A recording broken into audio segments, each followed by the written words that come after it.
Le pic pétrolier, voilà bien une arnaque historique qui mérite d'être étudiée, surtout en ce moment, parce qu'elle nous révèle en fait de futures arnaques et de futures manipulations qui invoqueront la science, qui invoqueront les chiffres, les courbes, les choses qui ne se négocient pas et qui, en réalité, sont des mystifications. Alors, qu'est-ce que c'est que le pic pétrolier? Bien sûr, c'est la théorie, parce que c'était bien une théorie, selon laquelle nous allions manquer de pétrole à une période bien précise, et elle devait impliquer tout un tas de changements sociaux, économiques majeurs à l'échelle mondiale, de nouvelles lois, de nouvelles restrictions de liberté. Il y avait cette idée, bien sûr, à partir des chocs pétroliers dans les années 70, que l'humanité allait arriver à court de cette énergie non renouvelable, fossile, qu'est le pétrole. Pétrole, qu'est-ce que ça veut dire? Pétroleum, huile de roche. Vous avez le salpêtre pour la poudre à canon, salt peter. En anglais, ça a été traduit comme ça. Peter, ça veut dire pierre. D'où le fameux calembour, bien sûr, de la Bible. Tu es pierre et sur cette pierre, je fonderai mon église. Bah, les Romains, huile de roche. Pour eux, une curiosité qui était utilisée parfois en médecine, dans d'autres situations. Mais on sait bien qu'on connaît le pétrole depuis très longtemps. Bien sûr, les Sumériens s'en servaient pour imperméabiliser des toits, calfater des navires, etc. Et puis, bon, pour faire des feux, hein, du temps, bien sûr, des Zoroastriens, les adorateurs du feu, enfin, dans les cérémonies qui adoraient le feu, bien sûr, le zoroastrisme n'est pas limité à ça, on utilisait déjà du pétrole. Bon, c'est quelque chose qui n'était pas aussi prisé, bien sûr, à l'époque, où ça servait à peine à s'éclairer.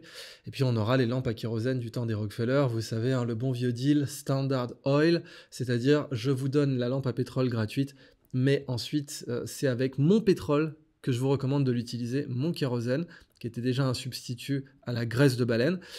Et évidemment, c'est comme ça que vous faites des marges sympas, hein. Vous savez, c'est le principe de la vente des cartouches d'encre ou des lames de rasoir. Bah là aussi, tenez, les baleines. Bon. Les baleines devaient s'éteindre, et j'en profite d'ailleurs pour signaler que Paul Watson, à l'heure où j'enregistre cette vidéo, est encore en prison au Groenland pour avoir pourchassé les harponneurs de baleines japonais, qui le font d'ailleurs illégalement, mais c'est lui qui est en prison. Bon, c'est la beauté de la chose, vous savez, hein, Paul Watson. Immense monsieur qui a quitté Greenpeace parce que il refusait d'empêcher à l'époque de tabasser les bébés phoques. Et oui, parce qu'il faut les tabasser les bébés phoques pour récupérer leur fourrure sans y faire de trous. Et ben, si on dézoome un peu sur les baleines, elles devaient s'éteindre parce qu'on en avait besoin, on avait besoin de leurs os, on avait besoin de leur graisse qui servait donc à s'éclairer. Et oui, c'est complètement con, mais c'est comme ça. Il y a de bien meilleures utilisations des baleines que ça, même sans les tuer, puisque vous avez l'aspect touristique magnifique des baleines. Eh ben, on utilisait leur graisse pour s'éclairer, et puis bien sûr, on utilisait leurs os pour faire des armatures, pour les robes, et plus tard pour les soutiens-gorge. C'est de là que vient le mot baleine. C'est pour ça qu'on dit des baleines de parapluie, des baleines de soutien-gorge. Et puis, heureusement, grâce au plastique, c'est une bonne chose le celluloïd pour cette raison. Les premiers plastiques ont permis de sauver les baleines. Bien sûr, après, ils ont complètement défoncé les océans. Les plastiques étant à base de pétrole.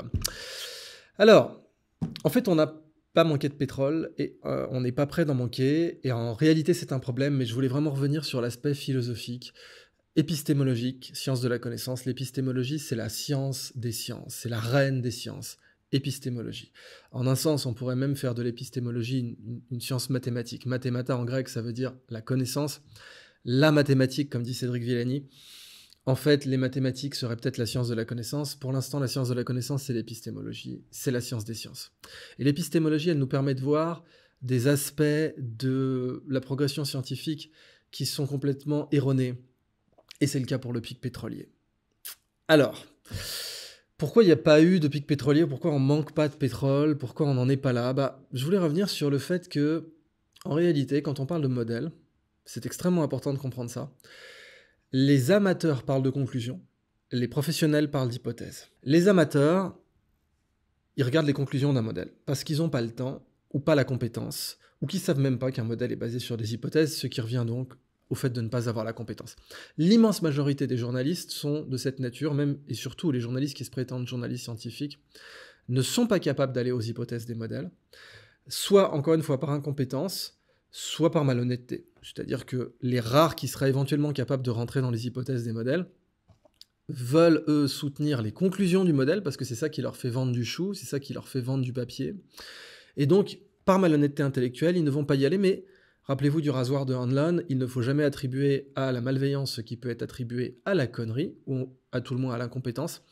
Donc je dirais que dans la plupart des cas, les journalistes dits scientifiques, eh bien, évidemment, c'est simplement par incompétence qu'ils ne rentrent pas dans les hypothèses des modèles, parce que beaucoup de journalistes dits scientifiques se prennent carrément pour des scientifiques. Vous le savez, vous l'avez vu dans une affaire assez rocambolesque où j'avais recadré 2 journalistes qui se croyaient vraiment scientifiques. Victor Garcia, je voudrais vraiment être sûr, est-ce que vous êtes scientifique vous-même? Absolument pas, non. Voilà, donc c'est très facile. Journaliste scientifique. Vous n'êtes pas scientifique de formation, vous n'avez pas pratiqué la science, il n'y a pas de honte à ça. Mais oui ou non, vous n'avez jamais pratiqué la science de votre vie, oui ou non, Victor Garcia? Ça dépend ce que vous entendrez par pratiquer la science. Étant donné que je suis journaliste scientifique, il m'arrive, j'écris quasiment tous les jours sur ces sujets-là et je parle à des scientifiques. Ah, d'accord, vous commentez la science. Je veux dire, quelqu'un qui est dans les tribunes n'est pas footballeur, on est bien d'accord avec ça. Et qui sont mis en examen maintenant devant la 17e chambre correctionnelle. Bon, c'est comme ça, je veux dire, quand on fait des conneries, il faut assumer. Mais fondamentalement, partez vraiment du principe que la majorité des journalistes ne savent juste pas aller aux hypothèses dans un modèle. Alors, un cas bien précis, qui va nous ramener au cas du pic pétrolier, c'est tout dernièrement la 2e étude du coup rétractée qui disait que l'hydroxychloroquine tuait. Vous savez, ça a été très à la mode de dire que l'hydroxychloroquine tuait. Et donc, vous avez eu d'abord le Lancet Gate. Donc le Lancet Gate, qu'est-ce que c'était? C'était une falsification, c'était des fausses données. Tout simplement, les mecs ont inventé des données, ils les ont complètement inventées, puis ça se voyait, c'est-à-dire qu'ils vous sortaient des statistiques ethniques en France alors que c'est interdit, vous sortaient des nombres de fumeurs en Australie qui collaient pas avec la réalité. Ils ont inventé des données, les mecs ils se sont dit on va écrire des données, puis on va dire que l'hydroxychloroquine a tué des millions de gens, parce que c'était ça leur conclusion. Bon, ils se sont évidemment fait choper, ils ont été rétractés, mais ça vous montre bien que Big Pharma n'a aucun scrupule à inventer de la donnée quand il s'agit de discréditer des molécules qui coûtent pas cher. Eh ben, comme disait Marx, l'histoire se répète et la 2e fois bien souvent comme une farce. La 2e fois qu'on a essayé de faire un faux sur l'hydroxychloroquine, c'est la fameuse étude des 17 000 morts, le gars est collaborateur. Bon là pareil, alors c'était pas de la donnée inventée, c'était juste des fausses hypothèses, c'est-à-dire que les mecs ont pris des hypothèses complètement anti-scientifiques, ils savaient qu'elles étaient anti-scientifiques, ils savaient que leurs hypothèses ne tenaient pas, mais ils savaient aussi que les journalistes ne vérifient pas les hypothèses, et donc ils allaient blanchir leurs conclusions complètement starbées de dire que l'hydroxychloroquine avait tué 17 000 personnes. L'article a été rétracté parce qu'il était mais complètement pseudo-scientifique, il n'y avait rien qui allait dans ce papier, et n'importe quel expert pouvait le voir. Mais bon, les journalistes n'étant pas des experts, eux ils ont juste pris la conclusion. Ils se disent, argument d'autorité, ce sont des chercheurs, ça se discute, qui ont produit cet article, donc il est vrai, donc c'est parti. Bon. Encore une fois, allez aux hypothèses. Les hypothèses étaient bidons, donc le résultat est bidon, parce que comme on dit en modélisation, garbage in, garbage out. C'était exactement comme vous aviez Campbell au Royaume-Uni, qui vous sortait des modèles sur les prions, sur la vache folle, mais donc aussi sur le Covid, et qui vous sortait qu'on allait avoir des centaines de milliers de morts. Garbage in, garbage out. Si vous êtes parti d'hypothèses fausses, vous allez avoir des conclusions fausses. Et en fait, ça, vous l'avez aussi, bien sûr, quand vous blanchissez des sources. Typiquement, Wikipédia fait ça, il remplace les preuves par les sources. Il n'y a pas de preuves dans Wikipédia. Par contre, il y a des sources. Si vous avez pris des sources qui sont erronées, or justement, vous le voyez, là, typiquement, pour cette fausse étude, vous avez eu plein de sources. Ça a été repris par plein de journaux. Et d'ailleurs, quand elle a été rétractée, très, très peu de journaux en ont parlé. Vous avez peut-être 2 ou 3 journaux qui ont parlé de la rétractation, parmi ceux qui avaient publié le résultat et qui l'avaient agrandi, qui en avaient fait tout un cake. Wikipédia fonctionne comme ça. Il vous crée de la fausse source. Comme on n'a pas besoin de preuves quand on a des sources, et ça, vous savez que c'est très important parce que la guerre en Irak, c'était exactement ça. On avait une source qui disait que Saddam Hussein avait des armes de destruction massive, et on a amplifié cette source, on l'a exagérée, on l'a reprise dans toute la presse, on a attaqué, fait du character assassination pour les personnes qui disaient « mais qui sait cette source, d'où elle vient, etc. » Et comme ça, on a carrément créé une guerre. Donc le blanchiment de fausses informations à partir de fausses sources, c'est un vrai business, et ça fonctionne très bien. Wikipédia le fait sans vergogne, mais ça, on le sait. Et en fait, ça a fonctionné donc pour cette fausse étude, le gars, c'est-à-dire, concrètement, on invente des fausses hypothèses qui vont vous sortir que oui, sous ces fausses hypothèses, vous avez eu au moins 17 000 morts pour l'hydroxychloroquine, on la blanchit partout dans la presse, et quand on se fait pas prendre la main dans le sac, ça reste sur Wikipédia à vie. C'est de la bonne vieille méthode, mais ça peut aller encore plus loin. Vous pouvez en faire des lois. Typiquement, l'étude, Le Gars et collaborateurs, elle a influencé Olivier Véran ou d'autres qui ont dit « Regardez, vous avez de la dérive sectaire, il y a eu des morts, etc. » Donc ça influence des lois. Et l'étude du Lancet Gate, qui était une falsification complète, elle a influencé l'interdiction de l'hydroxychloroquine en France. Donc c'est très sérieux, hein. Vous pouvez influencer les politiques publiques avec de faux modèles. Or, le pic pétrolier, c'est un des pires faux modèles qui a eu un impact majeur sur la pensée politique, sur la législation, sur plein d'aspects de notre vie collective, parce que c'était la science. Et la science, on ne la discute pas. Alors le problème, c'est que la science devrait avoir la politique comme subordonnée, pas l'inverse.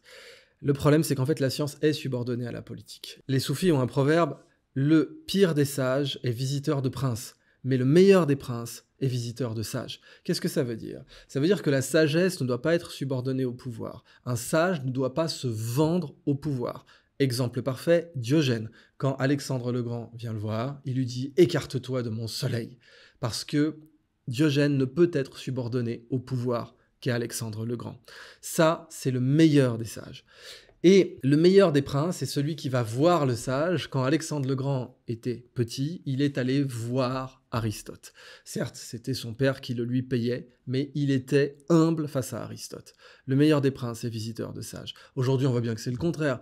Les sages, bon, il n'y en a plus beaucoup en République, je me demande même si ça existe encore, mais il y a des savants. Eh ben, les savants veulent absolument de la gamelle, ils veulent de la Légion d'honneur, ils veulent des sièges à l'Institut, et donc ils vont voir le pouvoir. Les savants font le chemin vers le pouvoir, et le pouvoir ne fait jamais le chemin vers les vrais savants. Et c'est pour ça, bien sûr, que j'avais et j'ai toujours un immense respect pour Didier Raoult, parce qu'il avait quitté le comité scientifique à Paris dès qu'il s'est rendu compte que ce serait un comité entièrement subordonné au pouvoir, et que c'est un comité dont les savants devraient valider au préalable ce que le pouvoir aurait décidé pour dire ensuite c'est la science. Et on voit la même chose sur tout un tas de sujets qui sont aujourd'hui de grands sujets de société. Donc, le pic pétrolier, cette théorie selon laquelle on allait manquer de pétrole et que ça allait avoir des conséquences majeures sur le monde, s'est avéré complètement faux. Et le problème, c'est qu'on n'a pas fait l'inventaire des prédictions fausses, des prédictions apocalyptiques qui avaient été avancées depuis les années 70, en fait, même depuis les années 30. Et donc, comme les gens aiment bien avoir un petit frisson dans le dos, on fait des reboots. C'est comme pour Marvel, c'est comme pour DC. Si vous voulez, vous avez de nouveaux épisodes. Parfois avec les mêmes personnes, les mêmes prêtres de l'Apocalypse reviennent, malgré le fait que leurs prédictions aient été fausses pendant les 30 dernières années, ils reviennent parce que vous avez une jeune génération qui a envie de se faire une petite terreur, de se faire une petite bouffée d'adrénaline, et d'entendre que oui, tout va s'effondrer parce qu'on va manquer de pétrole. Comprenez-moi bien, le fait qu'on ne manque pas de pétrole, je le vois vraiment comme un problème. Et oui, les prêtres de l'Apocalypse, eux, ce qu'ils voient comme problème, c'est qu'on va en manquer. Non, moi je vois comme problème le fait qu'on en a plein, et qu'on en découvre encore plein, et que dès qu'on cherche, on trouve de nouveaux gisements. Alors certains sont difficiles d'accès, certains seraient très polluants si on l'extrayait, oui, et c'est bien pour ça qu'il ne faut pas les utiliser, et qu'il faut faire place à l'innovation pour substituer le pétrole. Or, d'emblée, je veux vous répéter ce principe.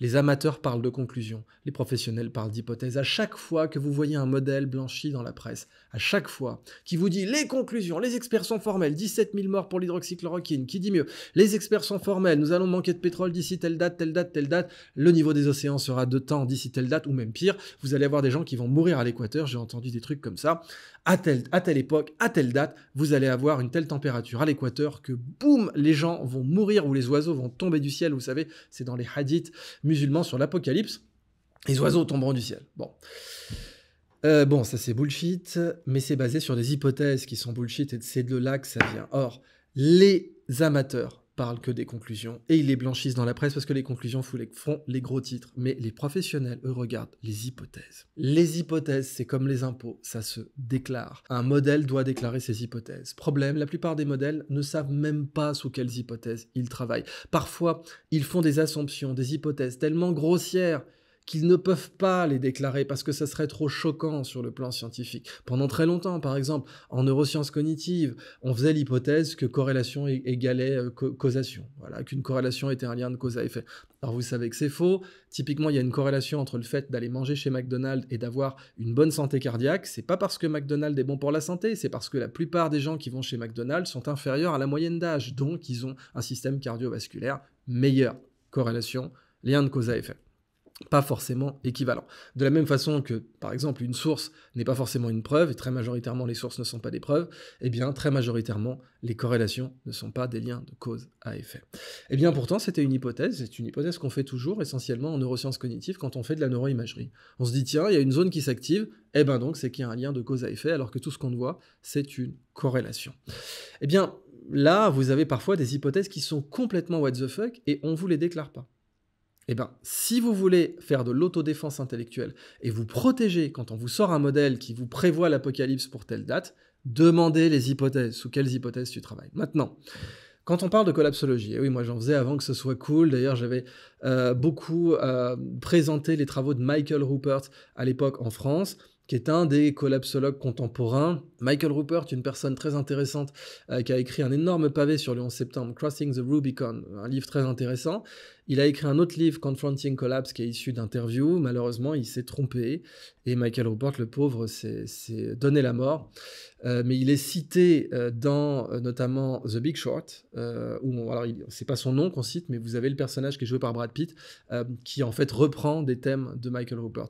Et cette collapsologie, elle était typique de ce qu'allait devenir à la mode en France quelques années plus tard, même si ça existe depuis longtemps, basée sur le pic pétrolier, mais deux hypothèses fondamentales qui ne sont jamais déclarées, nulle part, et qui sont fausses toutes les deux, c'est pour ça qu'elles ne sont pas déclarées.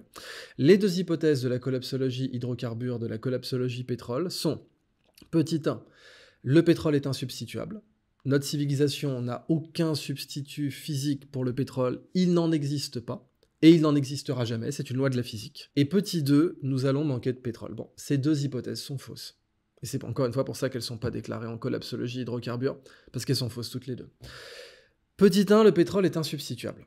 Alors on vous dit, oui, par exemple, si vous avez du biodiesel ou du biokérosène pour les avions, ça existe, ah oui, mais ça va prendre de la surface agricole. Et puis de toute façon, le tracteur qui va cultiver cette surface agricole, qui en plus va affamer le monde parce qu'elle sera à base de maïs ou de canne à sucre ou que sais-je, eh bien ce tracteur, il va devoir utiliser lui-même du biodiesel ou du biofuel, puis ses pneus seront en pétrole, etc. Donc bon, on comprend la logique. Et oui, sauf qu'on peut faire du biodiesel et du biokérosène à partir d'algues, et là, ça ne marche plus du tout comme hypothèse. Oui, bien sûr, si on en fait à partir de maïs, de colza ou ce que vous voulez, et même sous ces hypothèses-là, ça peut se discuter, parce que vous pouvez prendre des plantes de permaculture, typiquement du cannabis, ou bien du miscanthus, auquel cas, ce sera différent. Mais bon, même... Vous avez aussi la possibilité d'utiliser des bactéries, que sais-je. Bon, mais ok, partons de ce principe-là. Bah, en fait, si vous utilisez carrément des algues et des macro-algues, eh bien là, non, vous n'avez plus de tracteur, vous êtes dans la mer, vous n'avez plus besoin d'eau douce. Oui, on aurait dit ça consommera beaucoup d'eau douce. Or, l'eau douce est une ressource qui est aussi stressée que le pétrole sur Terre, voire plus. Eh ben non, si vous faites de la culture d'algues en mer, ça ne nécessitera pas d'eau douce. Donc là, on a un problème d'hypothèse. Le pétrole est-il substituable? La réponse est oui. Même à l'état liquide, même si on continue à produire 80% de notre énergie mondiale à base d'hydrocarbures et ou de charbon, qui n'est pas techniquement un hydrocarbure, mais qui est charbonné, carboné, eh ben oui, en fait, le pétrole est substituable. Même si on veut avoir un carburant liquide, un diesel ou un kérosène, oui, on peut faire du biodiesel et du biokérosène sans passer par les surfaces agricoles. Donc déjà, ça, c'est faux. Mais substituable autrement, c'est-à-dire, bien sûr, vous avez le nucléaire, bien sûr, vous avez d'autres solutions. Et le nucléaire, avec les technologies de batterie qui s'améliorent, bah pour la mobilité par exemple, on voit bien que oui, en effet, les voitures pourraient fonctionner avec des batteries. Il faudrait considérablement améliorer les temps de recharge aujourd'hui, sinon on aurait des embouteillages monstres. Si tout le monde était à l'électrique dans les temps de recharge actuels, avec les infrastructures actuelles, on ne pourrait pas utiliser de voitures autant qu'on en utilise. Bon, ça tombe bien, le World Economic Forum aimerait bien que l'on cesse d'en utiliser pour être confiné dans des villes de 15 minutes. Mais si on voulait, on pourrait vraiment avoir les voitures actuelles. Il faudrait de meilleures infrastructures, de meilleures batteries, mais sous 10-15 ans, ça pourrait se réaliser. Ok, le pétrole est insubstituable, c'est faux. Le pétrole, on va en manquer, c'est faux aussi, et c'est le sujet principal de cette vidéo. En réalité, plus on cherche du pétrole, plus on en trouve. Et ça, bah, j'insiste, c'est un problème pour moi. Je considère que c'est un problème parce que ça nous rend paresseux, ça nous rend débiles, de la même façon que l'Empire espagnol a été paresseux en termes d'innovation politique, philosophique, scientifique et même religieuse. Parce qu'il avait de l'argent et de l'or qui venait du Nouveau Monde, eh bien, le fait d'avoir beaucoup de pétrole quand on en cherche, c'est un problème parce que ça casse l'innovation. Et en effet, on pourrait avoir une meilleure innovation en matière d'énergie renouvelable, en matière d'énergie en général. Bon, Mais je veux vraiment insister sur le fait que les prédictions des théories du pic pétrolier se sont avérées complètement fausses et qu'on va vous faire de nouvelles prédictions parce que, encore une fois, de la même façon que quand les médias, par exemple, vous mentent, vous disent que Saddam Hussein a des armes de destruction massive et font du terrorisme intellectuel sur quiconque dit le contraire. Aujourd'hui, la guerre à la mode, c'est l'Ukraine et le terrorisme intellectuel, c'est d'appeler poutinolâtre toutes les personnes qui disent non, en fait, cette guerre est une connerie et l'Ukraine est en train de la perdre et elle aurait pu ne pas la faire, on aurait pu la lui éviter. Eh bien, de la même façon, la machine du terrorisme intellectuel peut se poursuivre parce que on n'a pas une belle archive qui nous dit mais regardez toutes les prédictions complètement niquées qui ont été faites par les pics pétrolistes en quelque sorte. Il est vraiment temps de les faire, ces archives, et de le rappeler dans une vidéo. Mais déjà, je voulais revenir sur un point assez important, c'est-à-dire que le pétrole serait une source d'énergie non renouvelable. Oui, en l'état actuel de nos connaissances, c'est très certainement le cas. C'est-à-dire que si c'est bien une énergie fossile, qui est le terme qu'on a consacré pour ça, même si de plus en plus on pourrait en débattre, eh bien oui, bon, si le pétrole c'est du jus de dinosaure ou du jus de plantes vertes du temps du Crétacé-Tertiaire, eh ben en effet, c'est pas renouvelable comme les gisements de charbon. Mais ça peut se discuter. Alors revenons quand même sur pétrole. Le pétrole c'est une roche liquide. Fondamentalement, c'est une roche liquide. Encore une fois, pétroléum, huile de roche. Mais on peut aller encore plus loin. Évidemment, les réactions chimiques qui se produisent aux très fortes pressions et très fortes températures des conditions géologiques, et puis vous avez une intégrale, c'est-à-dire la période de temps qui produit la transformation. Et vous savez, l'intégrale, c'est très puissant. C'est-à-dire, si vous vous endormez sur un radiateur à 40 degrés, vous pouvez vous brûler au 3e degré. Hein. C'est pas une blague. Hein. Vous vous brûlez, évidemment, si vous mettez la main sur une plaque chauffante et qu'elle est à 200, 280. Mais si vous vous endormez, et ça arrive, hein, les urgences ont ça pendant les réveillons typiquement, des gens complètement bourrés s'endorment sur un radiateur, en fait ils ont des brûlures très profondes et très graves parce que c'est pas tant la température, 40 degrés, que l'intégrale de cette température qui a causé les brûlures sévères. Et l'intégrale donc c'est la somme de la période de temps sur laquelle vous l'avez passé. Les forces géologiques c'est une intégrale, et une intégrale géologique, hein, des millions, dizaines de millions d'années, et elles permettent donc des réactions chimiques très, très complexes. Si vous prenez par exemple la transformation du calcaire en marbre, donc c'est ce qu'on appelle le métamorphisme, ce sont des réactions chimiques très complexes. Vous avez aussi la transformation du sable en granit. Si vous avez du mica, du quartz, du feldspath et de très fortes pressions, vous formez des roches granitiques. En fait, ça marche parce que vous avez des cristaux qui peuvent s'emboîter, soit physiquement, soit même donc des minéraux qui peuvent former des liaisons ioniques très très fortes, comme donc le chlorure et le sodium font le sel. Les hydrocarbures, vous ne pouvez pas les cristalliser comme ça. Quand vous avez du CH, hydrocarbure, hydrogène, carbure et carbone, quand vous avez des molécules en CH, vous ne pouvez pas les cristalliser. C'est très très dur de les cristalliser parce qu'elles sont aliphatiques. Bon, concrètement, c'est de l'huile, ça ne se mélange pas avec de l'eau.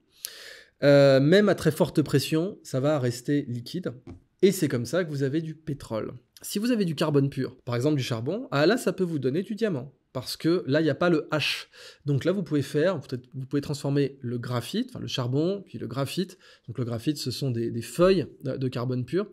Et vous pouvez transformer ça en un cristal de carbone pur, parfois avec quelques impuretés qui donnent de la couleur. Mais ce cristal de carbone pur, ça, c'est ce qu'on appelle un diamant. Vous ne pouvez pas faire ça. Il n'y a pas de schéma géologique où vous pouvez faire ça pour des hydrocarbures. Mais donc, ce que je veux dire, c'est que ça fait une roche, mais elle reste liquide parce que, étant aliphatique, ne pouvant pas être cristallisée non plus, ils vont rester liquides à l'état rocheux en quelque sorte. Vous savez, dans le corps humain, vous avez des tissus liquides, hein. Typiquement le sang est un tissu liquide. C'est pour ça qu'on peut avoir du cancer du sang. Et bon, les plantes, elles, leur cancer ne peuvent pas être métastasées parce qu'elles n'ont pas de cellules mobiles. Elles sont fixes, les cellules des plantes, donc elles peuvent avoir des cancers, mais ils ne sont jamais très dangereux pour la plante parce qu'ils ne peuvent pas métastaser. Nous, en revanche, les animaux, on a des tissus qui sont liquides, et ça peut créer des problèmes. Donc, le pétrole roche. Pourquoi j'ai fait toute cette parenthèse ? Parce qu'il existe la théorie abiogénique de l'origine du pétrole. Alors oui, cette théorie, elle n'est pas majoritaire aujourd'hui, mais bon, toutes les théories scientifiques commencent en étant minoritaires. C'est la base, hein, qu'il s'agisse donc de l'héliocentrisme, ou bien sûr de la physique quantique, ou de la relativité générale, toutes les théories, ou de l'évolution, ou justement de la tectonique des plaques, on va y revenir. Toutes les théories scientifiques commencent en étant minoritaires, donc être minoritaire ne signifie pas être anti-scientifique. Bien sûr, être minoritaire ne signifie pas être scientifique non plus. Les deux ne sont pas forcément imposés en épistémologie. Si vous avez une théorie qui est minoritaire, elle n'est pas forcément scientifique, elle n'est pas forcément anti-scientifique non plus. Ce n'est pas parce qu'elle est minoritaire qu'elle est anti-scientifique. En réalité, toutes les théories scientifiques commencent en étant minoritaires. La théorie abiogénique du pétrole déclare qu'il est tout à fait possible d'avoir du pétrole sans matière organique, abiogénique, sans la vie. Donc du pétrole qui ne serait pas issu de couches bactériennes accumulées, ou d'algues, ou de dinosaures, ou de ce que vous voulez, comme on nous le dit pour le pétrole, énergie fossile. La théorie abiogénique du pétrole, dit de l'origine du pétrole, déclare que nous pouvons avoir du pétrole qui ne serait pas d'origine fossile, auquel cas le pétrole serait en partie renouvelable. Bien sûr, cette théorie est attaquée, elle est controversée. La question des données, posons-la, oui, il n'y a pas beaucoup de données qui supportent cette théorie. Mais la théorie de la tectonique des plaques, au début, non plus. Vous savez, la théorie de la tectonique des plaques, donc Wegener, eh bien, initialement, tout le monde le prenait pour un fou, ça va de soi, il est même mort sans que sa théorie soit acceptée, et on pouvait lui dire la même chose. Il n'y a pas assez de données qui supportent cette théorie. Ben oui, parce que tant que vous n'avez que M. Wegener qui considère cette théorie, ben il n'a pas beaucoup de moyens, c'est une seule personne, en plus les gens l'attaquent, donc il n'a pas de budget pour faire ses recherches, et donc évidemment, il n'y a pas beaucoup de données qui supportent sa théorie. Mais en épistémologie, la science des sciences, la reine des sciences, on sait ce que l'immense majorité des scientifiques ne sait pas ou ne veut pas accepter, qui est que l'absence de preuve n'est pas la preuve de leur absence. Et que quand on impose en politique de dire « Ah, il n'y a pas de données qui prouvent ça » ou « Il n'y a pas assez de données qui prouvent ça », en fait, on oublie de dire « Seule la reine des sciences le sait, seule l'épistémologie le sait ». L'absence de preuve n'est pas la preuve qu'il n'existe pas de preuve. L'absence de preuve n'est pas la preuve de leur absence. The absence of evidence is not the evidence of absence. Ça, les Américains l'ont davantage absorbé que nous, ça je vous le confirme. Mais donc, pour la théorie abiogénique du pétrole, ça ne signifie pas que cette théorie n'est pas sérieuse. Ça signifie simplement qu'on n'a pas la volonté de l'explorer pour l'instant. On n'a pas la détermination de l'explorer. Et la raison pour laquelle on n'a pas la détermination d'explorer cette théorie, c'est bien sûr que dire que le pétrole est une énergie fossile nous permet de confisquer les libertés publiques. Alors vous imaginez bien qu'il n'y a pas beaucoup d'incitation à aller creuser cette théorie, alors qu'elle est en effet plausible et intéressante. Je n'ai pas dit qu'elle était vraie, mais elle est plausible et intéressante. Simplement, sa validation aurait des conséquences politiques tellement gigantesques que je vous confirme qu'il n'y a pas d'incitation à la développer. D'ailleurs, c'est ce que disait Warren Buffett, montrez-moi l'incitation et je vous montrerai le résultat. Eh bien, c'est ce qu'on voit d'ailleurs dans les modèles scientifiques, montrez-moi l'incitation. Quand Big Pharma a une incitation à détruire, à discréditer les molécules pas chères, eh bien, vous voyez les résultats.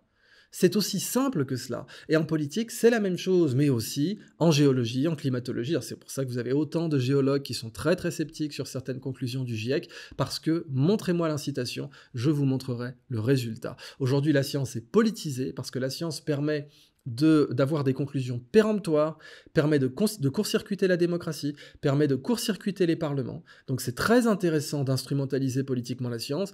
Alors à chaque fois que vous instrumentalisez politiquement la science, vous pouvez être sûr que ça va commencer par la fameuse phrase de Barack Obama « The science is clear ». Comme ça on ne discute pas besoin de parlement, pas besoin de consultation populaire, pas besoin de démocratie. « The science is clear ». Et là vous avez du prix Nobel, tout ce que vous voulez.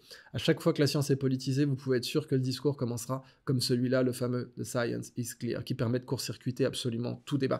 Eh ben, on essaie de nous dire que the science is clear en matière pétrolière. Je vous garantis que ce n'est pas le cas. Comme on nous l'avait dit d'ailleurs pour donc le pic pétrolier. Le pic pétrolier, qu'est-ce que c'était? Prolonger les courbes. Et c'est dingue que les gens se fassent encore avoir. On leur montre un graphique. Et oui, ils ont été conditionnés à l'école à voir des graphiques et se dire « saperlipopette, ce graphique est indiscutable ». Vous savez, c'est le sophisme de la calculette. Quand vous voulez vendre quelque chose dans un souk, vous présentez le prix sur une calculette, ça fait plus sérieux. Vous avez fait aucun calcul. Le mec qui est dans un souk et qui vous vend le pouf à 250 €, il a juste tapé 250 € sur la calculette. C'est tout. Et il vous le montre parce que vous dites on négocie pas avec une calculette. Eh bien, ce genre de sophisme, il marche encore. On vous montre un graphe, on vous montre des chiffres et on vous dit si ça continue comme ça prouve bien que... Sauf que ça continue jamais comme ça. C'est un sophisme, ça, de base, mathématiquement parlant, de dire « je poursuis la courbe ». Alors les exemples en matière technologique sont très nombreux. Vous savez d'où vient l'expression « je te dis merde » dans le théâtre en France? Eh bien, « je te dis merde », c'était « je souhaite qu'il y ait beaucoup de chevaux qui passent devant ton théâtre, qui déposent beaucoup de gens, beaucoup de public, et qu'il y ait donc beaucoup de crottins en face de ton théâtre. Parce que s'il y a beaucoup de crottins en face de ton théâtre, ça signifie qu'il a fait ça le comble. Donc, je te dis merde ». Eh bien, si on avait prolongé les courbes à l'époque, ça aurait donné quoi? 1 mètre de crottin à Paris. Ah bah oui, si on prolonge la courbe, les données sont formelles, on a beaucoup de données. Moi, je suis allé calculer rue de la Paix, la quantité de crottins ou avenue de l'Opéra. Je vous garantis que si ça continue comme ça, et ça continuera évidemment comme ça, même pas la peine de dire si, eh bien, on aura 1,50 m ou 2 mètres de crottins de cheval d'ici 1970, ma bonne dame. Bon, on sait que c'est faux, et à chaque fois, on sait que c'est faux. Comme avait dit Shir Yamani, le ministre du pétrole en Arabie Saoudite, dès les années 70, l'âge de pierre s'est arrêté bien avant qu'on manque de pierre, et l'âge du pétrole s'arrêtera bien avant qu'on manque de pétrole. L'âge de fer, par exemple, qui était pourtant une immense innovation par rapport donc à l'âge du bronze, lui-même une immense innovation par rapport à l'âge du cuivre. Bon, on manque de cuivre aujourd'hui? On manque d'étain? On manque de fer? Non. D'ailleurs, une des immenses civilisations de l'âge de fer, les Étrusques, avaient du fer partout parce que les Étrusques, c'est la Toscane. Toscane vient du mot étrusque. Et en Toscane, vous avez des plages qui sont rouges de fer, qui sentent le sang, qui sentent la rouille, du côté de Porto Ercole, et puis bien sûr l'île d'Elbe. Et l'île d'Elbe, en fait, avait tellement de gisements de fer que Napoléon, plus de 2400 ans plus tard, Napoléon avait pu gagner de l'argent. Quand il lui a été accordé la souveraineté de l'île d'Elbe, eh ben, les revenus de l'île d'Elbe, c'était les mines de fer qui n'étaient pas épuisées depuis les Étrusques. Bon, l'âge de fer ne s'est pas arrêté par manque de fer. On a simplement eu de nouvelles technologies qui ont permis de faire notamment des aciers. Pourtant, on en a fait. Hein. La consommation de fer n'a fait qu'augmenter. Mais on manque toujours pas de fer. En l'occurrence, le fer est renouvelable. C'est très facile à recycler. Bon. L'âge du pétrole, maintenant. Alors, le pic pétrolier en 1979, il avait été prévu on disait à l'époque que les prix ne baisseraient plus jamais, que le baril ne ferait que monter. Bah c'est faux. On a même connu une période, bien sûr, pendant la période Covid 2020, où le baril de pétrole a été littéralement un déchet. La définition économique d'un déchet, c'est quelque chose dont la valeur est négative. Eh bien, le baril de pétrole était un déchet, et donc, comme tous les déchets, un passif, liability en anglais, c'est-à-dire qu'il vous coûte de l'argent de le détenir. Et oui, quand vous achetez du pétrole, hein, vous êtes censé acheter le pétrolier. C'est juste que quand vous boursicotez, quand vous avez des traders, bah évidemment, le baril est échangé, le contenu du pétrolier est échangé virtuellement des millions de fois pendant son trajet. Mais si, à un moment donné, vous avez acheté du West Texas Intermediate ou du Brent, bah en fait, vous devez en prendre livraison. À un moment donné, il y a quelqu'un qui doit en prendre livraison. Sauf que quand plus personne n'en veut, bah le quelqu'un qui veut en prendre livraison, c'est le dernier avec le titre, c'est-à-dire vous, et là vous perdez de l'argent. Donc c'est pour ça qu'à la fin, des gens payaient en 2020 pour se débarrasser de leur pétrole. Ils payaient pour ça, donc le pétrole a même atteint le statut de déchet. Si vous aviez dit aux prêtres de l'Apocalypse dans les années fin 70 qu'en 2020, le pétrole aurait, pendant une courte période, qui est certes une anomalie, mais qui a existé, aurait été un statut de déchet, ils vous auraient rayonné. Et pourtant, vous auriez eu raison. Donc Hubbert et le peak oil 1956, donc c'est King Hubbert qui prédit que la production pétrolière des États-Unis atteindrait son pic en 1970. Bah, on sait que c'est faux aujourd'hui et on va y revenir avec le fracking hydraulique et les gaz de schiste. C'est pas bien, c'est vraiment pas bien, ça démonte l'environnement, c'est mal et je le regrette. Mais ça vient d'un problème qui n'avait pas été prévu par M. Hubbert, qui est que oui, en fait, quand on cherche du pétrole, on en trouve. Par contre, quand on en cherche de cette façon, on dégomme l'environnement, c'est exact. Mais bon, ça n'empêche pas du tout l'Union européenne d'en consommer, hein, vous en faites pas. À partir du moment où la CIA a détruit Nord Stream, oui, la CIA, je vais le répéter, la CIA a détruit Nord Stream. Premier mensonge que les médias poubelles vous ont dit, c'est les Russes, il fallait être complètement starbé. Mais ils ont titré ça, pas de problème. Hein. C'était faux, on le sait. D'ailleurs, Seymour Hersh, un grand journaliste d'investigation, avait bien dit que c'était faux. Et maintenant, deuxième mensonge, je vous dis oui, c'est les Ukrainiens, ils en font des gros titres, ils vendent des feuilles de chou avec ça, mais c'est un deuxième mensonge aussi, rappelez-vous, l'histoire se répète, et la deuxième fois comme une farce. Première fois, on vous ment en vous disant que c'est les Russes, deuxième fois, on vous ment en vous disant que c'est les Ukrainiens, c'est une farce. Bon. Alors, est-ce que les États-Unis ont bien atteint leur pic de production pétrolière en 70 ? Bah, évidemment, non. Le contexte a évolué avec les nouvelles technologies. Mais une autre suite de prédictions manquait. Colin Campbell, en 98, il avait prévu un pic mondial en 2010. Donc, la production de pétrole conventionnel va décliner à partir de 2010. Voilà, c'est ce qu'il disait. Kenneth DeFries, 2001. Alors lui, c'était pic prévu en 2005. Je me rappelle, quand j'étais étudiant en géopolitique, on me disait aussi qu'en 2005, on avait atteint le pic pétrolier. Et une partie même des chercheurs en Chine le pensaient. Hein. Donc ça, il l'a dit dans plusieurs livres, typiquement When Oil Peaked, Beyond Oil, The View from Hubbert's Peak, The Impending World Oil Shortage, donc l'imminent manque de pétrole, typiquement on aurait du baril à 300. Jeremy Leggett, en 2005, il avait prévu un pic entre 2008 et 2013. Dans son livre Half Gone Oil, Gas, Hot Air and the Global Energy Crisis. Bon. Matthew Simmons, 2005, Twilight in the Desert, The Coming Saudi Oil Shock and the World Economy. Tu parles d'un Saudi Oil Shock. Quand Saudi Aramco est entrée en bourse, elle a dépassé très rapidement le trillion et même 2 trillions de dollars de valorisation boursière. Et les Saoudiens trouvent encore du pétrole, alors qu'en effet, ils avaient les plus grosses réserves du monde. Typiquement, les Saoudiens, si on considère toutes leurs réserves, aujourd'hui, réserves déclarées et extraction passée, ils sont autour de 430 milliards de barils. Pour vous donner une idée, le lac Léman, c'est 560 milliards de barils en volume. Évidemment, c'est de l'eau, c'est pas du pétrole, bien que, encore une fois, l'eau douce et le pétrole vont devenir quasi aussi stressés, sauf si on innove. Encore une fois, si on a la fusion nucléaire, l'eau douce n'est plus un problème, parce que l'eau douce, c'est un problème d'énergie, c'est pas un problème fondamental que l'eau douce est impossible à créer. Eh bien, donc, je vous disais, les Saoudiens, si on considère leurs réserves plus ce qu'ils ont déjà extrait, ils sont autour de 400, 440 et quelques milliards de barils. Contre le lac Léman, 560, en réalité, il est très possible que les Saoudiens aient bien eu dans toute leur histoire que la réalité géologique complète, absolue, de l'espace-temps pétrole saoudien, c'est-à-dire toutes les époques confondues, et l'espace pétrolier qu'ils ont, soit plutôt de l'ordre du lac Léman en pétrole.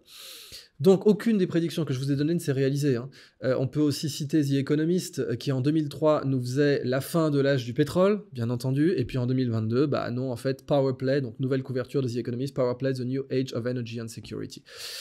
Donc bon, énorme foutaise. Et puis finalement, bah, l'IEA, elle estime que ce sera d'ici 2030. Alors à chaque fois, on repousse, vous voyez, c'est typique. Donc l'IEA, c'est quoi? C'est l'International Energy Agency. Et donc elle vous dit, non mais maintenant, ça sera 2030. Alors ça me fait penser, hein, vous avez dû oublier ça, mais à l'époque où il y avait la station Mir, hein, qui veut dire paix en russe, eh bien vous aviez donc première grande station spatiale, vous aviez Paco Rabanne, le couturier, qui avait dit, eh ben elle va s'effondrer sur Paris, elle va pas tomber n'importe où, elle va tomber sur Paris, et quand ça n'est pas arrivé, eh ben il a dit c'est parce que avec mon énergie psychique, je l'ai empêché de tomber. Voilà. Et ben c'est quasiment la même foutaise en fait, hein, quand on vous parle de pic pétrolier, c'est-à-dire que tous les tarés qui depuis les années 30 vous disent on va manquer de pétrole à telle date, alors ça a été d'abord les années 60, 70, 80, 90, à chaque fois c'est l'apocalypse imminent, à chaque fois. Et ben ils vous repoussent, c'est pas grave, ils vous repoussent, parce que je vous ai dit, c'est un reboot de Marvel, de DC. Ça continuera à payer parce que les gens ont envie d'un petit frisson apocalyptique dans le dos. Donc les millénaristes typiquement qui défilaient avec leurs cloches au Moyen-Âge, bah, quand l'an 1000 est passé, ils ont continué à vous faire flipper sur autre chose. Hein. Le commerce des indulgences, il a pu prospérer de toute façon. Donc là, c'est à peu près la même chose, c'est-à-dire qu'ils se sont complètement gourés, leurs théories sont bidons, mais la volonté d'avoir un frisson, et c'est un frisson scientifique, parce qu'il y a des figures d'autorité qui sont considérés comme des scientifiques par la société. Donc c'est un petit frisson encore plus intense. Mais bon, il n'y a rien qui prouve que ce sera d'ici 2030. C'est juste de la continuation de courbe, comme d'hab, sous certaines hypothèses qui sont bidons. Donc si on part, alors après sur les prédictions du prix, bah, Matthew Simmons, ça touchait de l'ordre de 300 $ le baril en 2010. Bah, tout à fait, on a eu ce prix-là du baril, hein, tout à fait. Encore aujourd'hui, on est en 2024, le baril est à 300, chacun le sait. Alors j'insiste pour dire que c'est de l'ironie, parce que quand j'avais dit dans une autre vidéo, chacun sait que les Russes sont pires que les nazis, c'était de l'ironie, mais il a fallu que je l'explique dans les commentaires de la vidéo. C'est assez triste de voir la baisse du niveau, mais c'est comme ça. Maxwell, pareil, hein. En 2020, il avait dit que le baril serait à 300. Robert Hirsch, dans son rapport commandé par le gouvernement américain, il suggérait que le monde pourrait faire face à un choc pétrolier imminent en 2005, avec des prix pouvant dépasser 200 $ le baril. Toujours pas. Stephen Leb, 2006, lui, c'était un conseiller financier, il prédisait que le baril pourrait taper les 300, notamment avec la demande chinoise. Le Club de Rome, le fameux 72, dans leur rapport Limits to Growth, prévoyait que les réserves de pétrole s'épuiseraient totalement avant 2000.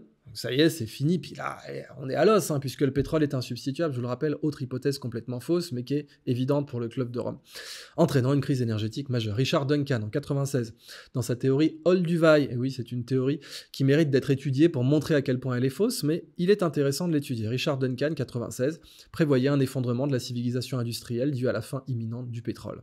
Voilà. Bon. Kenneth DeFries, donc 2001, il avait prédit que le pic pétrolier mondial serait atteint en 2005, comme je vous l'ai dit, avec flambée des prix et la totale. Alors, dans la vraie vie, par contre, retenez un autre principe. Là, vous en avez déjà appris pas mal, à savoir donc, les amateurs parlent de conclusions, mais les professionnels parlent des hypothèses. Les journalistes étant des amateurs, ils vous affichent les conclusions des modèles pour vendre des feuilles de chou, mais en réalité, ils auraient dû s'intéresser aux hypothèses. Vous n'êtes pas idiot, vous allez demander quelles sont tes hypothèses. Les hypothèses, c'est comme les impôts, ça se déclare. Et vous allez même voir que très souvent, les créateurs même des modèles se rendent même pas compte qu'ils ont fait certaines hypothèses complètement folles, parce que à force de ne pas les déclarer, ils finissent par ne même pas être conscients des hypothèses que eux-mêmes ont faites. Parfois, ils les déclarent pas juste par malhonnêteté, mais parfois c'est juste parce que ils ont perdu la notion même des hypothèses fondatrices de leur modèle. Retenez une chose, there is no such thing as a low energy rich country. Il n'y a pas de pays riche à basse énergie. Ça n'existe pas à travers l'histoire. Le pays le plus riche, c'est celui qui utilise le plus d'énergie par habitant. Alors, j'ai pas dit que c'était bien, j'ai pas dit que c'était quelque chose qu'il fallait forcément encourager. Je vais revenir là-dessus. Pour l'instant, un pays qui consomme beaucoup d'énergie par habitant, il est riche. Point. Et c'est même le plus riche qui consomme le plus d'énergie par habitant. Vous le voyez dans la carte du monde, vue de l'espace la nuit. Ce sont les zones les plus illuminées qui sont les plus influentes. Le Caire, par exemple, est la ville la plus influente du monde arabe sur le grand plan culturel. C'est aussi la plus illuminée. Bon, c'est comme ça. Maintenant, ça ne veut pas dire que les questions de sobriété heureuse ne se posent pas. Bien sûr qu'elles se posent. Et là, on met le doigt dans un engrenage intellectuel qui est fascinant, qui est l'Occident a basé son pouvoir sur le confort du corps. Vendre le confort du corps, c'est le modus vivendi, ça permet en effet d'avoir une superpuissance et de dominer, d'écraser. On écrabouille les pays colonisés parce qu'on offre un meilleur confort du corps qu'eux, qui démontre qu'on est plus avancé technologiquement. Le cas de l'Inde est majeur parce que l'Inde est une civilisation, le Bharat est une civilisation qui s'est toujours préoccupée du confort de l'esprit. Ça a donné le bouddhisme à la suite, qui est né en Inde bien sûr, et bien sûr l'hindouisme au départ. Et c'est vrai que le confort de l'esprit est supérieur au confort du corps, c'est vrai. Le problème, c'est qu'il est tellement difficile à atteindre que si vous vendez aux populations, si vous vendez aux masses le confort du corps, elles ne vont pas chercher le confort de l'esprit, c'est exact. Il est vrai que le confort de l'esprit ne nécessite pas de consommer d'énergie, c'est tout à fait exact. Et que, en effet, on peut atteindre le confort de l'esprit qui est le confort suprême, je ne vais pas le nier, c'est la réalité. Mais il nécessite une sagesse que vous ne pouvez pas vendre aux masses. Donc c'est la masse qui gagne quand vous vendez le confort du corps. Et le confort du corps, qui est la puissance politique, et c'est pas un point anodin, parce que vous pouvez vous dire, moi je vais créer une civilisation basée sur le confort de l'esprit uniquement, et vous pouvez, ça s'appelle le Bhoutan, je ne sais pas s'ils y sont arrivés, mais le Bhoutan, pour empêcher cette tentation de la dualité confort de l'esprit versus confort du corps, eh ben c'est une civilisation fermée. C'est un pays fermé. Alors certes, ils ont le bonheur intérieur brut, très intelligent de leur part, avec le roi dragon qui a vraiment été visionnaire là-dessus. Mais on n'entre pas au Bhoutan comme ça. Et l'immense, si vous voulez, ce que vous avez typiquement sur Instagram, TikTok, c'est-à-dire Gold and Women, ce que disaient les grands sages, que en fait, quand vous vouliez empêcher la sagesse de se développer, vous vous concentriez sur Gold and Women. Alors évidemment, en Inde, en gros, quand vous... C'était un roi, c'est une histoire qui est rapportée aussi bien par Sadhguru que Nusrat Fateh Ali Khan et d'autres, aussi par des grands maîtres soufis. Quand un roi, il y avait des prêtres et des méditants qui étaient complètement indépendants de lui, le pire des princes, le pire des sages et visiteurs de princes, le meilleur des princes et visiteurs de sages, et ben ce roi, il n'était pas content de voir ces prêtres lui être complètement indépendants. Alors il leur a présenté des richesses et de superbes épouses, et les prêtres se sont mis à le solliciter tout le temps pour les besoins de leurs enfants, etc. Et à partir de ce moment-là, c'était réglé. Eh ben, c'est ce que promeut Instagram, c'est Lust and Greed. Sur Instagram, ce qui fait le trafic, c'est ça. C'est le sexe et la richesse. Et l'essentiel, bien sûr, il n'y a pas que ça sur Instagram, bien sûr que non, mais c'est ce qui fait l'essentiel du trafic. Et c'est ça, en fait, quand vous présentez cette civilisation-là, vous créez des frustrations. Et ces frustrations, vous les voyez dans les jeunesses de culture traditionnelle. Bah, c'est ce qu'on a vu en Nouvelle-Calédonie, typiquement, mais pas seulement. Vous voyez des frustrations parce que les cultures qui étaient basées sur le confort de l'esprit, quand vous les confrontez brutalement aux cultures qui sont basées sur le confort du corps, elles perdent toujours. Et c'est ça le génocide indien, fondamentalement, en Amérique. Donc, vous pouvez, si vous voulez, on peut vivre comme les Cheyennes. Mais quand on vit comme les Cheyennes, on meurt comme les Cheyennes. C'est-à-dire que si jamais, en tant que civilisation, vous vous dites, on veut devenir basse énergie, alors c'est un obtenir ça à l'échelle d'une nation comme la France, par exemple, 66 millions d'habitants, c'est à mon avis impossible. Mais imaginez que la France, ou soit en l'imposant, bien sûr, là vous l'imposez, vous faites une dictature, et au lieu d'avoir une sobriété heureuse, vous avez une dictature de la sobriété, c'est plus la même chose. Donc vous imposez la sobriété par la loi, vous dites à partir de maintenant, toute la France va être rationnée en nombre de kilowattheures par habitant, et en nombre d'émissions, ce que vous voulez. Même si on peut faire des vols qui seraient à zéro émission, qui seraient compensés carbone. Bon, vous dites, à partir de maintenant, je rationne. Eh bien, le problème, c'est que les autres pays qui vont pas le faire, et ça s'appelle le dilemme du prisonnier, ils vont vous écrabouiller. Si la France décidait de vivre comme les Cheyennes, elle mourrait comme les Cheyennes. Parce que les autres pays ne feraient pas ça. Typiquement les BRICS. Et du coup, on se retrouverait colonisé en moins de temps qu'il ne faut pour dire sobriété. Donc, je suis tout à fait d'accord avec le fait que la vraie intelligence, c'est d'être sobre par soi-même. J'en suis complètement, je suis en agrément total, et Pierre Rabhi avait compris ça. Le problème à l'échelle politique, c'est que si vous essayez d'imposer la sobriété, vous allez vous faire écrabouiller par les autres pays. Donc, il faudrait trouver une alternative avec un modus vivendi plus intelligent, et avoir une nation qui utilise beaucoup d'énergie, mais pas uniquement pour le confort du corps, pour la recherche scientifique, pour l'innovation, pour la dépollution, pour une nation qui consommerait son énergie pour détruire les déchets nucléaires du passé, par exemple, ou pour nettoyer les plastiques, pour explorer l'espace, etc. Pas forcément pour l'indulgence individuelle. Ça serait une bonne idée. Mais en tout cas, pour l'instant, si on en revient au côté purement vulgaire du PIB par habitant, mais qui a une réalité de dominance, encore une fois, très importante. C'est-à-dire que quand vous avez une jeunesse intelligente et formée, eh bien, elle veut se déplacer spontanément vers les pays qui ont le meilleur PIB par habitant.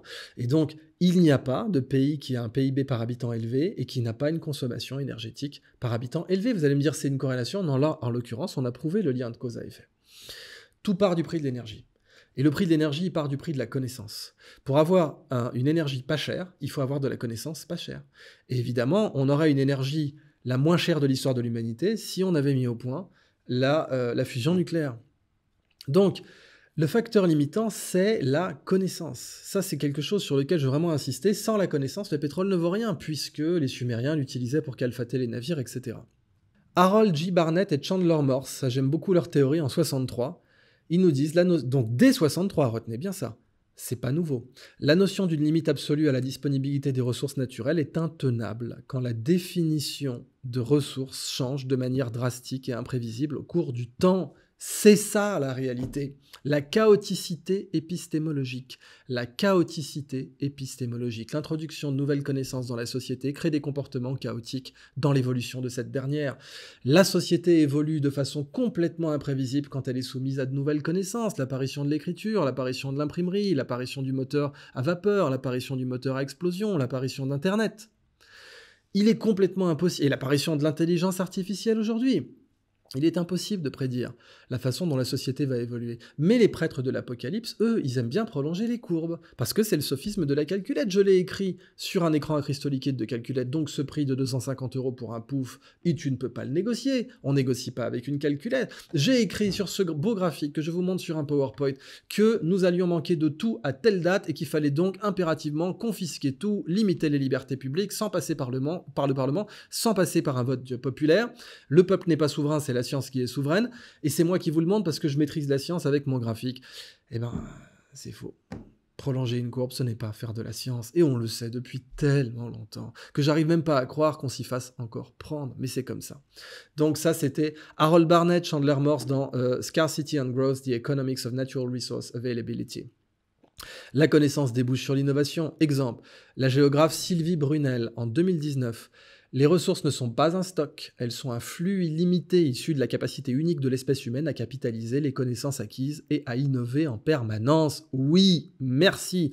C'est dans le bouquin Toutes ces idées qui nous gâchent la vie, alimentation, climat, santé, progrès, écologie.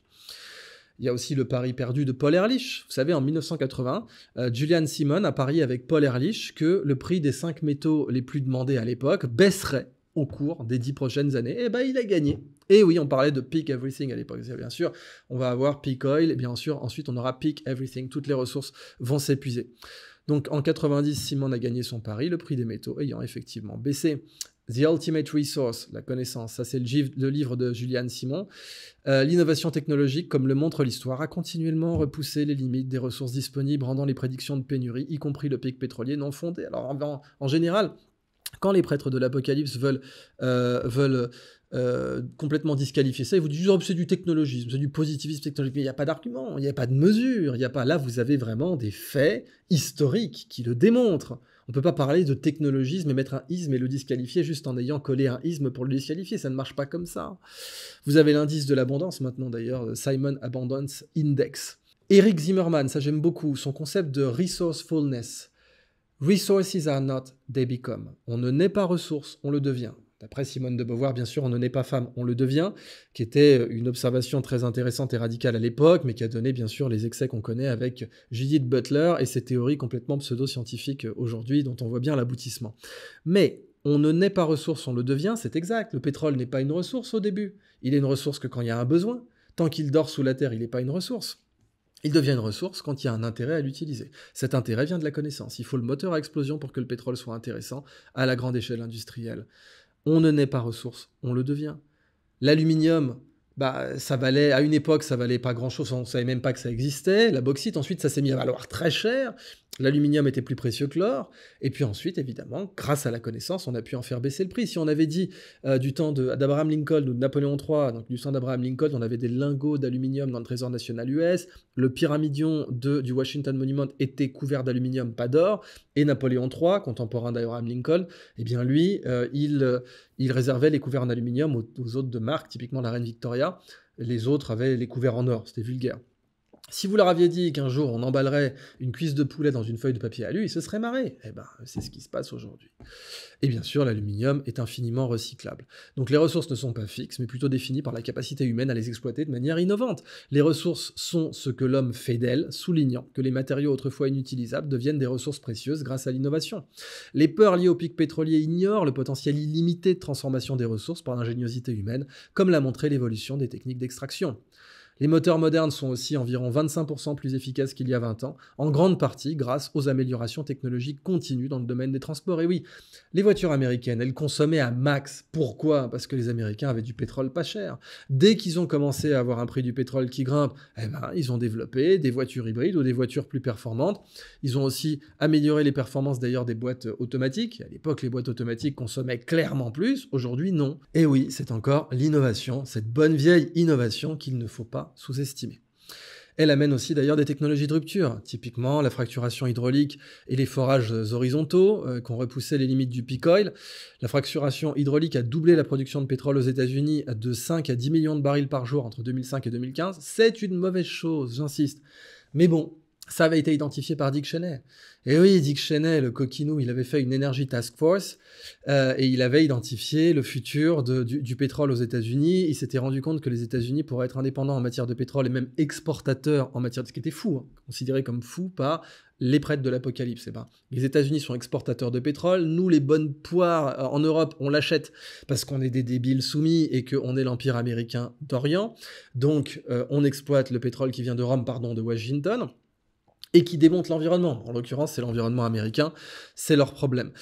Mais bon, si on est tous les citoyens de la même planète, oui, c'est une connerie de faire ça, je suis bien d'accord. N'empêche que Dick Cheney l'avait anticipé, c'était les résultats de sa task force, il avait vu à quel niveau de prix du baril ça serait en effet profitable de faire du fracking, et aujourd'hui, bien sûr, ils le font. Donc on a une production américaine en forte hausse depuis 2008, contredisant les prédictions de déclin rapide. Et puis les technologies de rupture, elles mènent à des changements de paradigme énergétique, à des effets de substitution, c'est vrai, parce qu'on peut trouver de nouvelles réserves. Et au début, c'était ce qui s'était passé avec l'invention par le père de Howard Hughes, qui était avocat au départ et qui avait inventé une tête de forage complètement nouvelle, qui aujourd'hui d'ailleurs est le même principe qui est utilisé pour faire les grandes machines de forage ou pour creuser les tunnels aussi. Au départ, pour forer les sols, on utilisait une tête de forage en fishtail, queue de poisson. Ça ressemble plus ou moins à la lame d'un mixeur. Quand vous regardez un mixeur, c'est à peu près la même chose. Eh ben, c'est débile, on va pas creuser le sol avec une lame de mixeur. Pourtant, c'est ce qu'on faisait. Donc, vous ne pouviez creuser que dans des sols mous, tendres, faciles, sablonneux, etc. Mais le père de Howard Hughes, qui l'a rendu milliardaire, qui a permis à Howard Hughes de créer Hughes Aviation, etc., de faire le Hercules, enfin, vous connaissez tout ça. Eh bien, il a inventé cette nouvelle tête de forage qui a permis de mettre en exploitation des gisements inexploitables. Or, le problème, c'est que des gisements inexploitables, on n'a fait que trouver ça, que ce soit la capacité à forer en mer, de plus en plus profond, de plus en plus loin, au-delà des couches de sel, etc. Puis on en a trouvé plein de gisements de pétrole. Tupi, Iracema, on les a appelés gisements de Lula. Vous savez, c'est la fameuse photo où on voit Lula avec du pétrole sur ses mains. Lula, ancien syndicaliste, il a un doigt coupé, donc on le voit avec son doigt coupé comme ça, montrer le pétrole. Il avait dit c'est la deuxième indépendance du Brésil. Non, c'est pas la deuxième indépendance du Brésil. Ça a coûté de la corruption, ça a créé des scandales, ça a envoyé Lula en prison. C'est jamais une bonne chose. Mais bon, on en trouve. Je sais que c'est un problème en termes d'innovation. On trouve du pétrole. Le pic pétrolier, c'était de la foutaise. Soit par des gens qui aimaient bien avoir leur statut de prêtre de l'Apocalypse, soit parce que c'était des gens qui savaient très bien de façon cynique qu'ils allaient pouvoir confisquer des libertés publiques sans passer par le Parlement en produisant des courbes. Et que ça serait une très bonne chose de confisquer des libertés publiques, ça vaut des milliards. On se bat, on meurt par millions de personnes pour produire les libertés publiques. C'est pas un jeu.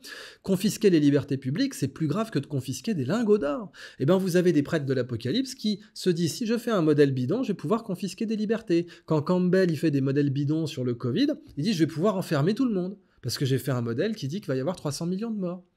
Donc juste sur un modèle, je vais pouvoir confisquer des libertés publiques au-delà même des pires terroristes ou même de certains pires dictateurs. Quand vous avez des prêtres de l'Apocalypse qui créent des modèles bidons et qui vous disent on va manquer de pétrole à telle date, à telle date, à telle date, hop, il faut logiquement confisquer, c'est la courbe qui le dit, c'est pas moi, il faut confisquer les libertés publiques. Bon. Et les libertés publiques, c'est ce qu'on a de plus précieux. La liberté, c'est ce qu'on a de plus précieux. Alors ça, c'est même à l'échelle religieuse. Hein. Attention, si normalement en islam, je sais que personne ne respecte ça, mais il n'y a pas de contrainte en religion. Pourquoi ? Parce que si Dieu est tout-puissant, eh bien c'est son choix de donner le libre arbitre aux humains. Il peut créer les anges, c'est très bien décrit dans les ouvrages abrahamiques, et les anges, eux, ils ne peuvent pas désobéir, en tout cas pour les musulmans, ils ne peuvent pas. Bon, ça se discute dans les autres religions abrahamiques. Mais bon, l'humain, il a le libre arbitre, donc pas de contrainte en religion, parce que la liberté est ce qu'on a de plus précieux. Elle nous rend responsables de nos actes. La liberté est ce qu'on a de plus précieux. Quand on détruit les libertés publiques, on détruit ce que l'humain a de plus précieux. Mais on peut les détruire à coup de graphique, et on peut les détruire à coup de prolongement de courbe. Alors aujourd'hui, les réserves mondiales prouvées de pétrole sont estimées à 1700 milliards de barils. Mais on découvre encore, donc 1700 milliards, c'est pas rien. Je vous ai dit que l'Arabie Saoudite, dans toute son histoire, l'Arabie Saoudite, ce serait, allez, déclaré 460 000 milliards, 460 milliards de barils, pardon, mais 460 000 millions, 460 milliards de barils, mais en fait, on est plutôt proche du lac Léman. Des découvertes majeures de gisements en eau profonde et en Arctique, on va y revenir, continuent d'élargir les réserves disponibles. De plus, la fonte du permafrost, ça c'est un problème, c'est mal. Je dis pas que c'est bien que le permafrost fonde, mais n'empêche qu'à cause de la fonte du permafrost, on trouve encore plus de pétrole qui peut être mis en exploitation. Typiquement, la Russie aurait découvert l'équivalent de 511 milliards de barils de pétrole. Alors ça c'est en Antarctique, soit l'équivalent de 30% des réserves prouvées. 30%. Bon. 511 milliards. La Russie a découvert plus que les réserves, que toute l'histoire saoudienne. Alors c'est mal, hein.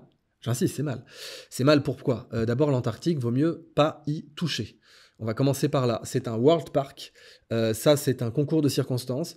Il y a eu Greenpeace qui a fait pression sur Michel Rocard sous Mitterrand en utilisant le scandale du Rainbow Warrior. Le scandale du Rainbow Warrior, c'est quand même très très grave. Et puis ça nous a fait passer pour des cons en France. Les services français ont tué un photographe portugais qui était dans le bateau, le Rainbow Warrior, qui devait filmer les essais nucléaires français. Il a été plastiqué, ce bateau, par les services français pour éviter qu'il n'aille filmer les essais nucléaires. Le problème, c'est que ce photographe était dedans. Ça l'a donc tué. Et c'est un attentat terroriste. Et c'est même le premier attentat terroriste causé sur le sol néo-zélandais. Ça veut dire que la Nouvelle-Zélande, pays allié, qui a fait débarquer des troupes en France, les Anzacs, pour sauver la mise de la France 2 fois dans les 2 guerres mondiales, et ben la France lui rend ce cadeau, lui rend en échange son premier attentat terroriste de son histoire. Bon, il y a eu la mosquée de Christchurch depuis, bien plus grave, mais n'empêche, ça la fout mal. Eh ben, si vous voulez, ça la foutait donc très très mal, et c'est pour ça que Michel Rocard a donné du mou à Greenpeace pour que la France pèse pour transformer l'Antarctique en World Park. Qu'on n'exploite pas ses ressources, c'est une très bonne chose. Mais bon, il y a encore du pétrole là-dessous. Bien sûr, c'est un continent entier, vous vous attendiez à quoi ? Donc, on en trouve du pétrole. Alors, les nouvelles technologies, après, vous avez Chevron's New Technology. Chevron a annoncé une percée technologique dans la production pétrolière, réussissant à exploiter des champs ultra haute pression dans le cadre du projet Encore, évalué à 5,4 milliards de dollars. Cette technologie pourrait débloquer jusqu'à 5 milliards de barils de pétrole, auparavant inaccessibles dans le golfe du Mexique. Là aussi, c'est mal. Ça va donner sans doute de nouvelles marées noires comme Deepwater Horizon de BP, parce que c'était déjà du pétrole à haute pression, et c'est parce qu'il était à haute pression que c'était très très dur de reboucher cette marée noire. Mais n'empêche, on en trouve. Découverte du gisement de pétrole offshore de Guyane, estimé à 6 milliards de barils en 2011. Je rappelle qu'on a aussi donc l'Essequibo et le Venezuela qui continue à avoir ses réserves, vous en faites pas pour eux, même si c'est du pétrole heavy sour, pas light sweet comme le pétrole saoudien. Les coûts de production par baril dans les gisements non conventionnels ont considérablement diminué, rendant ces sources plus viables à long terme. Donc l'idée d'un coût supérieur, faux. Parce que le développement technologique réduit les coûts et augmente l'efficacité des alternatives énergétiques, comme pour l'aluminium. C'était pas une alternative énergétique, mais ça a rendu les avions plus légers, donc ça a permis le transport de passagers, et ça en a réduit les coûts. Chaque fois que le pétrole se raréfie et que les prix augmentent, il devient rentable d'améliorer les technologies d'extraction, de trouver des substituts, typiquement le passage du cuivre au PVC dans la construction et la conservation. Donc ça aussi, c'est une hypothèse qui n'est pas déclarée dans les modèles. Les modèles partent du principe que quand le prix du pétrole augmente, l'incitation à sa production ne change pas, reste constante. Alors oui, c'est une approximation commode. C'est donc toute approximation est une hypothèse. C'est une approximation commode pour prolonger les courbes, pour sortir sa règle graduée et prolonger le trait. Ou si on est parti sur une courbe exponentielle, on la passe en logarithmique, on sort sa règle graduée tout pareil, on prolonge la courbe. C'est commode, mais c'est pas la réalité. C'est pas comme ça que ça se passe. Quand les prix augmentent, oui, la R&D devient rentable. Et donc là, vous êtes prêt à aller le chercher en Antarctique ou ailleurs. Et typiquement le pétrole de la mer du Nord. Quand il y a eu les pics pétroliers, qu'est-ce qui s'est passé? La Norvège a cherché encore plus de pétrole en haute mer et elle en a trouvé plein. Et elle a eu la chance de le munir de la bonne connaissance qui fait que le fonds de pension norvégien est richissime. C'est d'ailleurs le meilleur exemple d'utilisation d'un fonds pétrolier, d'un fonds souverain à base de revenus pétroliers dans le monde, c'est la Norvège. Même si le wokisme est en train de leur bouffer le cerveau à petit feu et qu'on ne sait pas trop dans quelle direction ils vont partir après ça. Mais pour l'instant, ils ont fait preuve de la meilleure gestion de leur manne pétrolière dans l'histoire. Vous avez eu donc le pétrole de la mer du Nord du temps de Thatcher. Ça lui a permis de financer toute sa politique. Et on a trouvé tout ce pétrole et ça a aussi donné des idées d'indépendance aux Écossais parce que c'était quand même dans leur mer qu'on a trouvé ce pétrole, mais c'était à Londres qu'on le vendait. Donc bon, c'est une erreur de dire oui, en fait, on prolonge la courbe parce que quand le prix du pétrole augmente, d'un coup, vous avez des recherches qui deviennent rentables. Un exemple, c'était le fracking hydraulique. Alors les énergies renouvelables, oui, on fait des progrès, bien sûr, c'est très bien, mais elles sont loin de combler l'ensemble de la demande mondiale en énergie. La demande énergétique mondiale, pour l'instant, elle est estimée à 160 000 TWh par an. Sur ce total, les énergies fossiles, je mets bien fossile entre guillemets, sous réserve de la fausseté de la théorie abiogénique du pétrole, parce que si la théorie abiogénique du pétrole est vraie, j'insiste, c'est faux d'appeler le pétrole fossile. Ou peut-être qu'il y a du pétrole fossile et qu'il y en a qui n'est pas fossile. Bon. Dans l'espace, vous avez des hydrocarbures, mais ce sont des hydrocarbures simples. Méthane, butane, éthane. Sur Titan, vous avez des océans de méthane. Mais ça, ce sont des hydrocarbures simples. C'est aussi différent que le sucre et l'amidon, par exemple, que le sucre en poudre et les pâtes. Mais vous pouvez peut-être polymériser, j'insiste, les réactions métamorphiques, transformation du calcaire en marbre sont déjà tellement complexes qu'on peut bien sûr envisager qu'il y ait une polymérisation possible dans certaines couches géologiques des hydrocarbures simples. Pourquoi pas? Mais donc pour l'instant, les énergies carbonées, plutôt que fossiles, couvrent 80% de la demande mondiale. 80%. L'hydrogène, les biocarburants et les carburants synthétiques montrent un potentiel de complémentarité plutôt que de remplacement, en prolongeant l'utilisation du pétrole. Le vrai problème se trouve en réalité dans le risque de surabondance de combustibles fossiles, ce qui pose des défis environnementaux, économiques, non un problème de pénurie. Oui, la théorie du pic pétrolier était fausse. Alors, je crois beaucoup en les biocarburants, je crois encore plus en le nucléaire. Les biocarburants comme substitut, il faut juste arrêter de les utiliser sur surface agricole, ou si c'est surface agricole, il faut au minimum en utiliser à partir de plantations qui remplissent, qui aggradent les sols. Donc typiquement du miscanthus ou du cannabis, du chanvre, parce que ça, ce sont des plantes pérennes, pas besoin de les ressemer chaque année, leurs racines sont profondes, elles enrichissent les sols. C'est ça qu'il faut faire. Prendre du maïs, de la canne à sucre ou du soja, ça c'est de la connerie, mais c'est ce qu'on fait pour l'instant, parce que on sait bien le faire comme ça. Et bien sûr, le biocarburant à base d'algues, c'est de très loin ce qu'il y a de mieux. Donc, les perspectives actuelles, bah, c'est le déclin des réserves conventionnelles, certes inexorable, mais compensé par les ressources non conventionnelles, fracking, etc. Pic de demande, pas de production.